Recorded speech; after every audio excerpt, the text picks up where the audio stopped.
Quel est ton métier? Quel est ton salaire? Wow, mon salaire, je vais pas le dire parce qu'il est vraiment bas. Et mon métier, c'est musicien, rappeur, beatmaker et pianiste. Tu peux nous partager ce que tu fais un peu? T'as des réseaux sociaux? Ouais, bien sûr. Alors, c'est Fox sur les plateformes. Donc, sur Spotify, Deezer, Apple Music, tout ça. Et sur tout ce qui va être Instagram et TikTok, c'est Foxoff. Sur les plateformes, on va retrouver beaucoup mes raps que j'ai composés moi-même. Donc, j'ai fait l'instru moi-même, puis j'ai fait le rap derrière moi-même.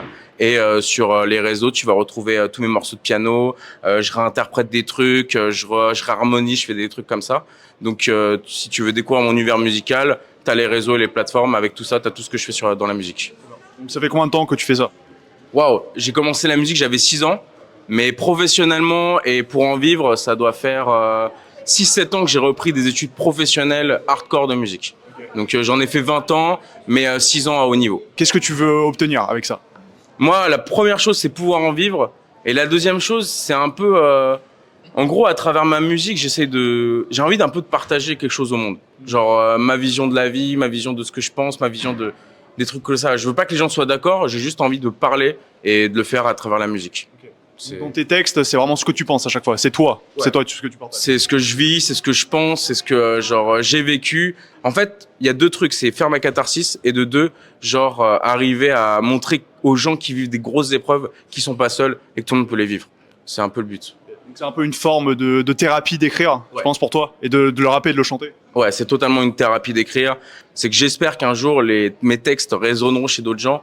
Et si un jour ils me disent ouais, ce texte m'a fait du bien, ça c'est la meilleure des thérapies. Est-ce que tu as un conseil à donner aux gens qui veulent devenir musiciens, rappeurs? Faut pas avoir peur de charbonner. Mais charbonner vraiment. Mais faut pas avoir peur. Et surtout que en vrai de vrai, ça c'est un autre conseil qu'on m'a donné. Si un jour t'abandonnes tes rêves et qu'ils viennent te manquer, c'est faut les reprendre. Donc si t'as envie de faire de la musique et que t'arrêtes la musique et qu'elle te manque, reprends. Quel est ton niveau d'épanouissement là-dedans? Dans la musique? Ouais. Ouais, 10. Genre vraiment tous les jours je me lève, tous les jours je kiffe. Après tout ce qui est argent et tout, ça arrive derrière. Mais le plus important, c'est que tous les jours je me lève et tous les jours je kiffe. Et je vais pas plus loin que ça. Est-ce que tu t'es fixé une date limite, genre à un moment où tu te dis si ça marche pas, est-ce que tu vas arrêter ou tu vas vraiment, t'as pas de date, tu veux que ça marche à tout prix? La vie, j'en ai déjà eu des dates. Et à chaque fois, j'ai pu aller la remettre à plus loin. Donc en fait, c'est plus au niveau de l'énergie. Au moment où je serai cramé par ça, j'arrêterai.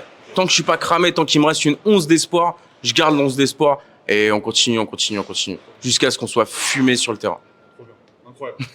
On te souhaite de réussir en tout cas. Bah, merci beaucoup. Abonne-toi pour ne rater aucun micro-trottoir.